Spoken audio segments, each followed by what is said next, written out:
So no Wario on screen right now, though, as Gunner locked in on the Pikachu. Kirby? Excuse me. All right, it is not Smash 64, y'all. Gunnermaniac busting out the Kirby. Now, I have seen this happen a couple times with varying degrees of success. I would assume Gunnermaniac is still on this Pikachu, but unless this is a counter pick to not play the mirror? Perhaps.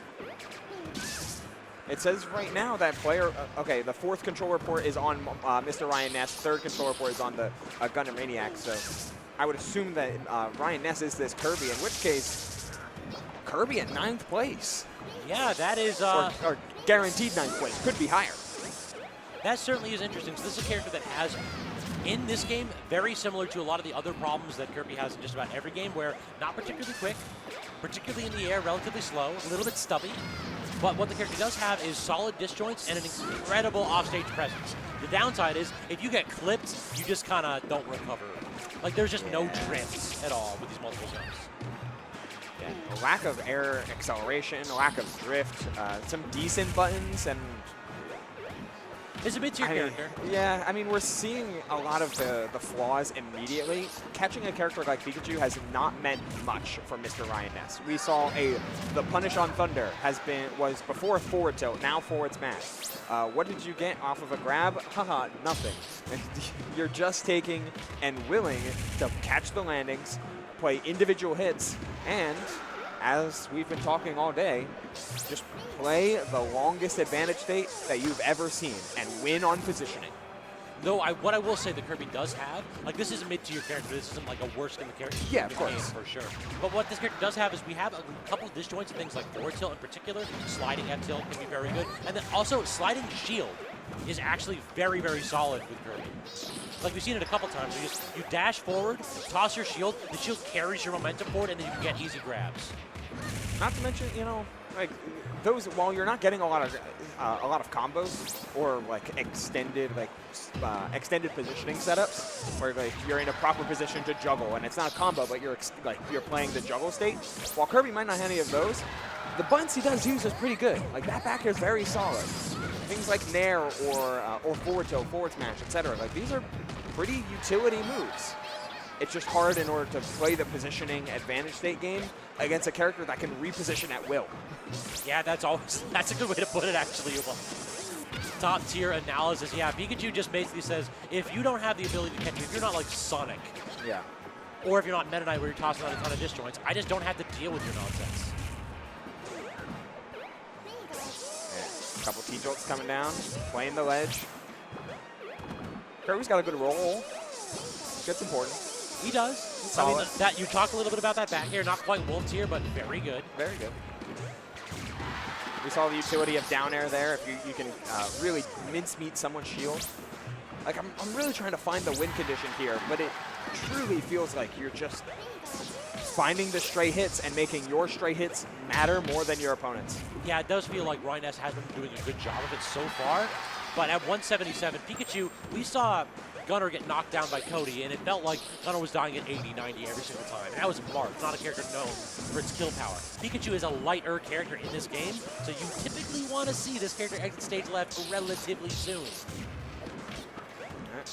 One backer and bring it up to 28. Doing 11% at a time.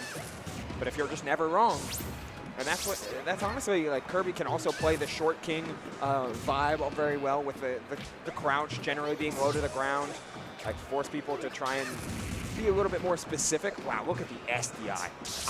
We've yet to really talk about SDI in this game, but oh man, is it good. Yeah, it's like your multi-hits just don't work, bud. Oh. Picked off the top with the Thunder after the up tilt. Good follow-up. Definitely nothing that was true, but I believe catching MrRyanNess with a little bit of an air dodge towards the top of the blast zone. Yeah, not a true 50-50, but definitely an opportunity that it's just good to go for, regardless. I mean, air dodge is a solid way to break your momentum, too. It's not as good as something like doing your fastest aerial, which is what a lot of the players will do, but it's good enough in a lot of these situations. The problem is that good enough often isn't good enough this late in bracket. FD the counter pick here. I do like this a lot. Like, you know, half the battle against Pikachu is understanding that they will quick attack out of danger a ton. So don't give them the extra movement, don't give them the extra space, and do not let them utilize things like the Smash Brawl platform to routinely get out of the way. You want this to happen as much as possible. Mid-range, dash range, burst range for Kirby, which granted is not huge, in order to just play it slow and steady. And slow and steady is exactly what we're getting. And look at this. It is favoring MrRyanNess. Oh, the SDI to get out of the Pikachu down smash. Ooh, hello. Down air forward smash. Converting ever so little bit. Looking for a back air on that quick attack. Utilize quick attack too much on a stage like FD and you're bound to get caught. The back air wall is just so difficult for Gunner to get around. It's literally just walk forward, back air, and then if Gunner tries to go with a grounded approach option, you go with a forward smash. Yeah, hard playing around a lot of these spot dodges and air dodges. Oh no! Huge SD there from Gunnermaniac, down 3 stocks to 1 all of a sudden, and now we're seeing what Kirby can do with a lead, like having to engage these solid buttons as opposed to evade them transforms a matchup for a character like Pikachu. Oh, footstool. Trying to get out, super low bear. Love that from MrRyanNess. We're also seeing a ton of aerial hammer come out from MrRyanNess as well. Like, I think it's just a momentum thing in particular, but it also just dissuades your opponent from a... Was that a footstool combo in Brawl in the year of our Lord 2025? Yo, I was popping off. Dare, footstool, rock, and then the counter punch back air. You're trying to get greedy. Granted, SD happened, but that's a 3 stock on the counter pick. MrRyanNess is like, hey, you know, game 1 would have looked bad, but that is not indicative of me, my character, or this matchup. What's happening? I've never seen that before. Search me, boss. I'm here for it, though. This is insane. In addition, like we got to give props here. So MrRyanNess actually got 25th at the last Supernova. So this would be a heck of an upset. But I've been going through the records here, and it looks like Ryan has been putting in work. There have been a ton of Brawl events from Sweet Spot 9 to Supergirl Kelps, hosting it up, to Monarch. I'm seeing more Brawl events for MrRyanNess in this year than just about anybody else. So you love to see it. A player that potentially is on the come up, trying to get much more than the 25th that we got last year. This is so interesting. Like, it is little by little, he's playing Kirby like he's playing Martin. Like, just patience, great spacing, poking, little grab conversions that may not do a ton on their own, but can set up pretty well. The only downside is like Pikachu can be a really hard character to pin down, but all the same, you're forcing these interactions by the nature of the percent lead being in your favor. And you're also seeing quite a bit of just this F smash is just carrying the ground game. It feels like it's generally safe, and MrRyanNess has been picking the perfect moments to toss it out. Got the F tilt up tilt to come in, or spot dodge up tilt to come in. Looking for this extra back air, just waiting to see if Gunnermaniac is going to commit to anything, and does so. It's big trade, 141. Just shades of Wolf with this back air. Honestly, yeah. This weird, like, the small round version of a very dangerous Space Wolf. It's just condensed Wolf. They put him in like the compactor, and this is what you get. It's the opposite of the taffy puller. Exactly. This is so unique. Like, you know, when I came up here expecting Brawl, and I knew it, like, Brawl had gone through look at that!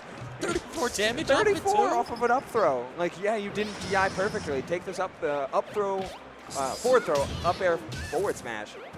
What a conversion. And then the poke off the ledge. You get T-jolts now. You're crazy. This is now a good character. This is now a really good character. I mean, I always joke that like Kirby with this or Kirby with like Mario Fireball might actually just goes up a tier. Honestly. Or Falco Laser. Like, oh, Falco Laser's kind of messed up. The fact that Kirby can do silent lasers really annoys the hell out of me. It's crazy. I do like that a ton from Gunnermaniac, though. They're trying to find better ways to maximize damage, and the best way to do so when you see Kirby at those high percents, the airspeed's not great, so sharking with Thunder is a absolutely high risk, high value, low risk type of thing you can do. can't even get a punish on the trip because of the aggressive get-up attack from Ryan. It just does feel as though this is an intelligent player soon. Like this character is getting pushed to its limit. We might very well see a Kirby in a top 8 in Brawl. This is the highlight of my weekend so far. This is insane.